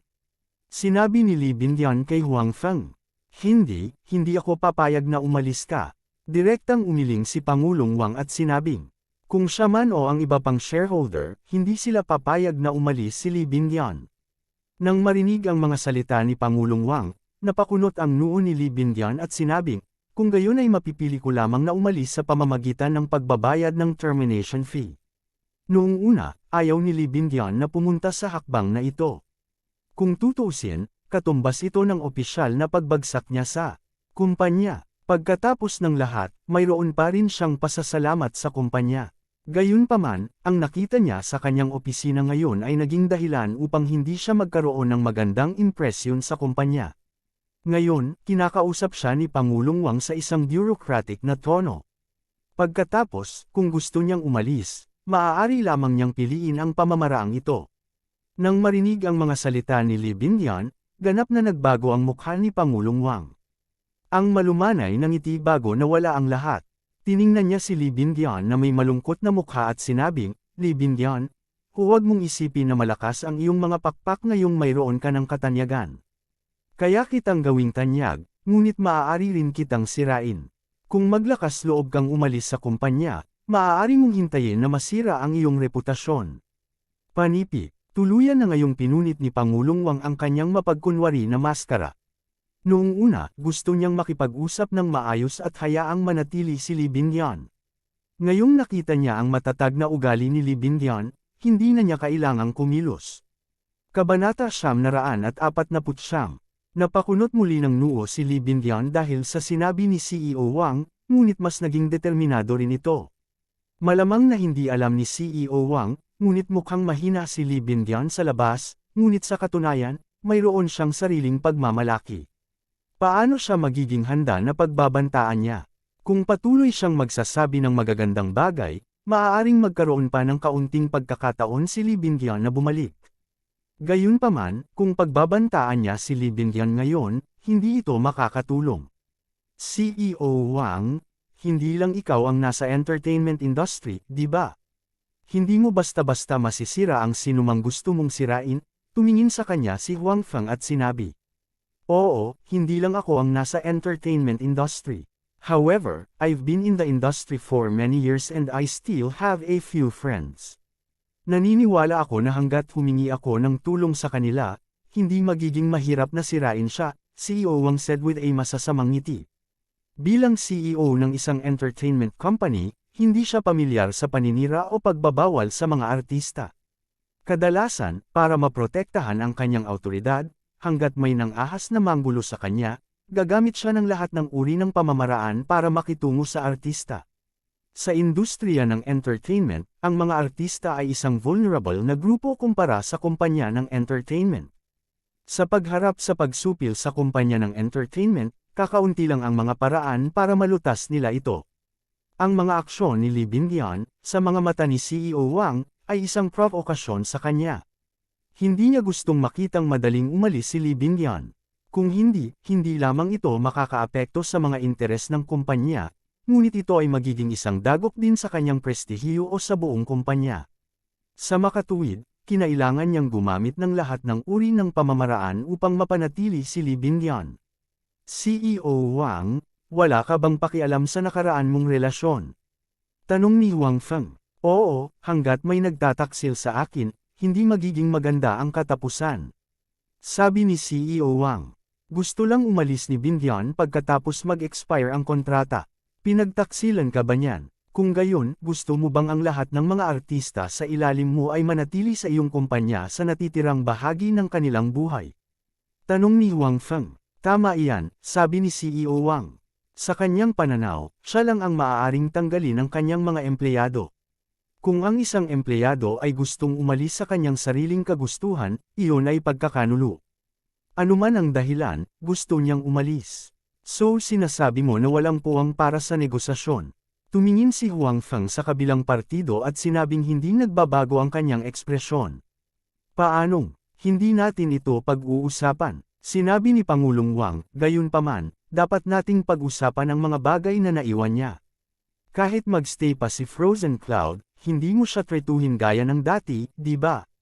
Sabi ni Huang Feng. Mula sa nakaraang insidente sa opisina, nakita ni Huang Feng na si Pangulong Wang ay talagang hindi isang mapagbigay na tao. Kahit na pinili ni Li Bindian na manatili muli, ang kanyang saloobin kay Li Bindian ay hindi na katulad ng dati. Hindi masama. Oo nga, tumanggo si Mr. Wang at sinabing, kailangan niyang maging responsable sa kanyang ginawa. Gusto ko ring malaman ng iba na ang mga nagtataksil sa akin ay hindi magtatapos ng maayos. Very good, tumanggo si Huang Feng, pagkatapos ay tumayo at sinabi kay Li Bindian, Bindian, let's go. Bagamat hindi alam ni Li Bindian kung ano ang pinaplano ni Huang Feng, hindi siya tumutol. Malaki ang tiwala niya kay Huang Feng. Sa pagkakataong ito, sumama siya kay Huang Feng dahil naibigay na niya ang bagay na ito kay Huang Feng. Natigilan si Pangulong Wang sa pag-uugali ni Huang Feng at Li Bindian. Naging maayos ang usapan nila. Bakit bigla na lang nila gustong umalis? Bukod dito, hindi nila siya binigyan ng malinaw na sagot. Gusto ba nilang manatili o umalis? Tumigil ka. Nang makitang gusto talaga ng dalawa na ipagpatuloy ang pag-walk out at wala ni Katie Ting na intensyon na pansinin siya, sa wakas ay hindi napigilan ni Pangulong Wang na sumigaw. Lumingon si Huang Feng para tingnan ang kabilang partido at sinabing, may iba pa ba? Anong ibig mong sabihin? Tanong ni Pangulong Wang. Anong ibig nating sabihin? Siyempre, gusto naming i-terminate ang kontrata.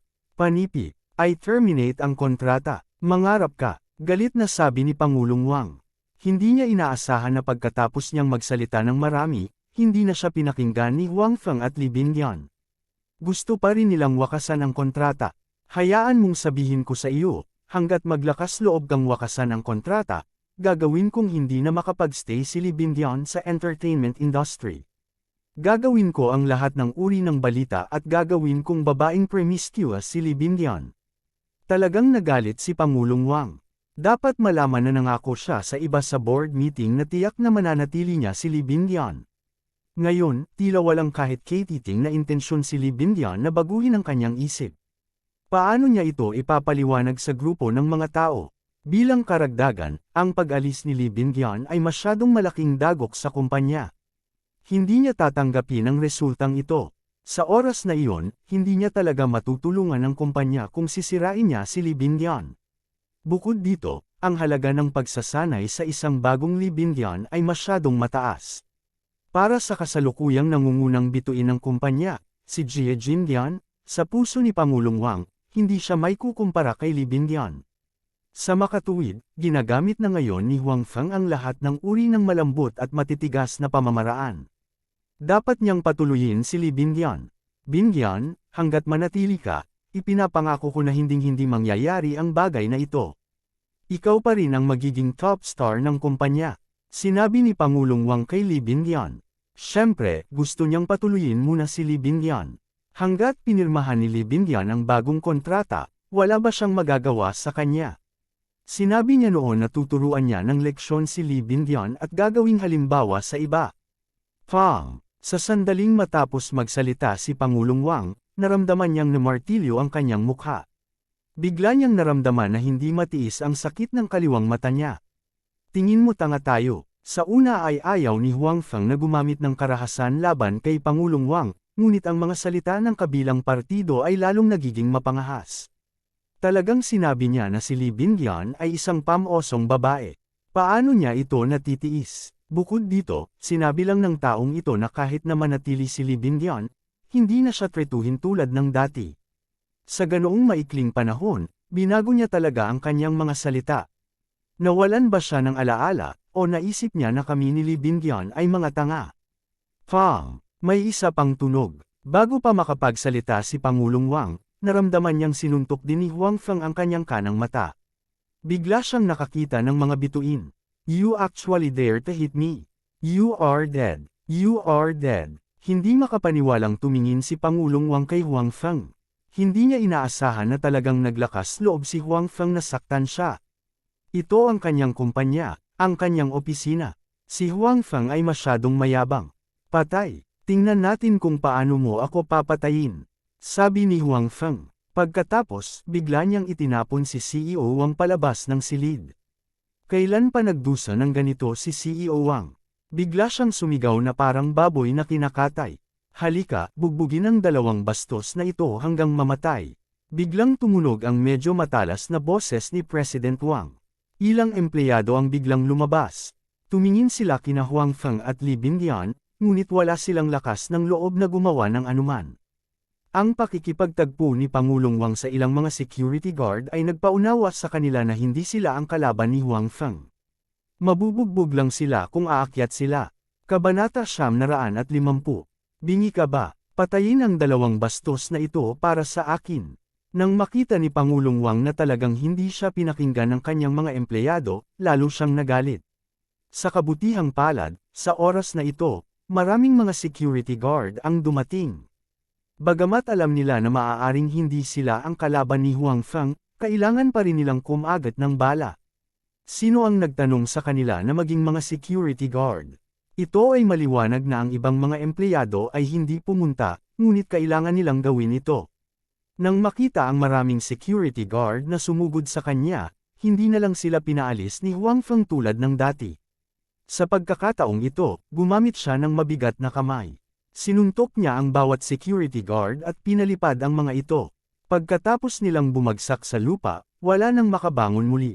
Noong una, gusto din ng ibang mga empleyado na samantalahin ang kaguluhan para talunin si Huang Feng. Gayunpaman, pagkatapos makitang muli si Huang Feng, lahat sila ay matalinong tumigil sa paggalaw sa kanilang mga kamay. Nilinga ni Huang Feng ang kanyang ulo para tingnan si Mr. Wang at sinabing, pahalagahan ang oras na natitira mo bilang CEO. Pagkatapos mag-iwan ng ganoong pangungusap na medyo naguluhan sa mga tao sa eksena, umalis si Huang Feng kasama si Lee Bingyun. Walang sinuman sa eksena ang nang-ahas na pigilan siya. Nakahiga si Pangulong Wang sa lupa at pinanood sina Huang Feng at Lee Bingyun na umalis na may masamang mga mata. Alam niya na may ilang mga kasanayan si Huang Feng. Hindi niya ito mapigilan sa sarili niyang lakas. Gayunpaman, hindi ito nangangahulugan na wala siyang magagawa sa kanila. Makipag-ugnayan kaagad sa ilang reporter na may malapit na relasyon sa kumpanya. Sabihin mo lang na i-treat ko sila ng tanghalian. Sabi ni Pangulong Wang sa kanyang sekretarya. O sige, pupunta ako agad. Nag-react ang secretary at mabilis na sumagot. Paglabas niya, tumakbo siya. Alam niya na dapat ay galit si Pangulong Wang sa oras na ito. Hindi niya maaaring hayaan ang kabilang partido na samantalahin ang pagkakataon na pagsabihan siya. Lee Bingyun, Huang Feng, hintayin niyo akong dalawa. Sisirain ko ang reputasyon ninyo at papahirapan kayo ng mas masahol pa sa kamatayan. Nakaisip na si Pangulong Wang ng ilang paraan para makaganti kina Lee Bingyun at Huang Feng. Pagdating sa pakikitungo sa mga suwail na artista, si CEO Wang ay napakakaranasan. Hindi naman kasi siya nakakagawa ng ganoon noon kaya hindi siya pamilyar dito. Gayunpaman, sa pagkakataong ito, ang kanyang mga pamamaraan ay medyo mas matindi. Dati, ipinagbawal lang niya ang mga suwail na artista, ngunit sa pagkakataong ito, gusto niyang ganap na sirain si Lee Bingyun. Hindi lang siya makakasurvive sa entertainment industry, pero pahihirapan din niya ang buhay niya kahit ordinaryong buhay lang. Sa ganitong paraan lamang niya maipaunawa sa iba na walang magandang wakas ang pagtataksil sa kanya. Huang Feng, ano ang susunod nating gagawin? Nang lumabas sila, sinabi ni Lee Bingyun kay Huang Feng. Ipaubaya mo sa akin ang bagay na ito. Makakasiguro ka, sabi ni Huang Feng kay Li Bindian. Tumango si Li Bindian at hindi na nagsalita. Dahil sinabi iyon ni Huang Feng, tiyak na pipiliin niyang maniwala kay Huang Feng. Hindi siya binaygo ni Huang Feng hanggang ngayon. Nang umalis sina Huang Feng at Li Bindian sa gusali ng kumpanya, nakita nila ang maraming reporter na may mahaba at maiikling kamera sa labas. Bahagya silang natigilan. Mabilis, lalabas na si Li Bindian. Biglang sumigaw ang isa sa mga reporter, at pagkatapos ay sumugod kina Huang Feng at Li Bindian. Ganun din ang ginawa ng ibang reporters. Nagmamadali silang sumugod kay Li Bindian, na parang may kung ano kay Li Bindian na nagpabaliw sa kanila.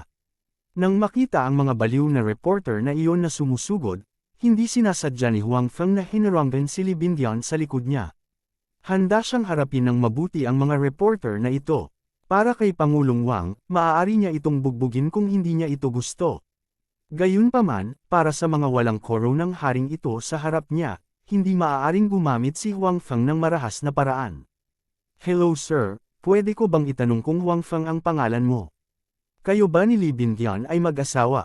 Panipi, Mr. Huang Feng, ilang buwan na kayong nakikipag-date kay Miss Li Bindian? Gaano na kayo katagal naninirahan? Kailan ka nagpakasal? Panipi, Miss Bindian, ang bata-bata mo pa. Ang dating sa ganitong edad, nag-aalala ka ba na mawalan ka ng maraming fans? Ang mga reporter na nakapaligid sa kanila ay hindi makapaghintay na magtanong kina Huang Feng at Li Bindian. Bagamat nakipag-ugnayan si Li Bindian sa mga reporter, ito ang unang pagkakataon na nakakita siya ng mga baliw na reporter, kaya natakot siya at hindi alam kung paano sisigot. Nakita na ni Huang Feng ang lahat ng uri ng malalaking eksena. Para itong mga reporter na nasa harapan niya, hindi siya nagpanik. Nang marinig niya ang kanilang mga tanong, alam din ni Huang Feng ang layunin ng mga taong ito. Lahat, mangyaring makinig sa akin. Nang makita ang magulong eksena, kinailangan ni Huang Feng na paalalahanan ng malakas ang karamihan na tumahimik muna. Sa kabutihang palad, ang mga reporter na ito ay orihinal na dumating upang interviewin sina Huang Feng at Li Bindian. Ngayong narinig nilang sisigot si Huang Feng, isa-isa silang tumahimik. Gayunpaman, ang mga mikropono sa kanilang mga kamay at ang mga kamera sa tabi nila ay nakatutok lahat kay Huang Feng. Kung ito ay isang ordinaryong tao, na humaharap sa ganoong sitwasyon, talagang matatakot sila. Gayunpaman, ang mukha ni Huang Feng ay napakalmado, na nagpagulat sa mga reporter sa eksena.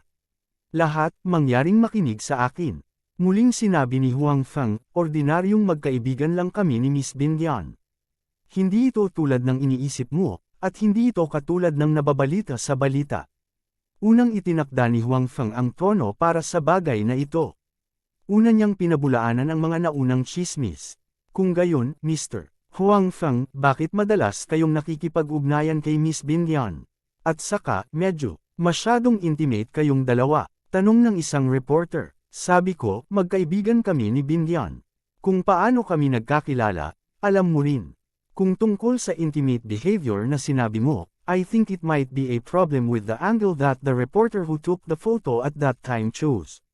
Nagpatuloy si Huang Feng. Miss Bindian, sinabi mo sa concert sa Jiangzhou noon na kaya ka pumunta sa Jiangzhou para mag-concert ay dahil may napakahalagang tao sa iyo doon. Is this person Mr. Huang Feng? Tanong ng isa pang reporter kay Li Bindian.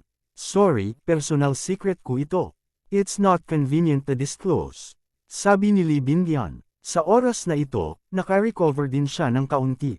Siya ay orihinal na may karanasan sa lugar na ito. Ngayon pa lang, natakot na siya sa nakakalokang itsura ng mga reporter na iyon.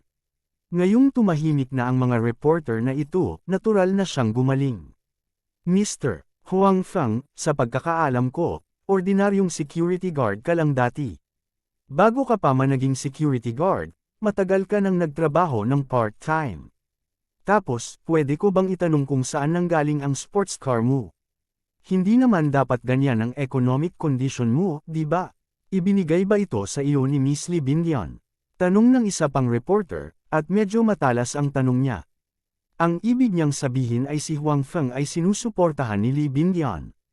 Kahit na hindi siya, ito ang kotse na ibinigay sa kanya ni Li Bindian pagkatapos niyang makipag-date kay Li Bindian. Ang kotseng iyon ay hindi orihinal na kay Huang Feng, at si Huang Feng ay hindi isang mayaman na pangalawang henerasyon.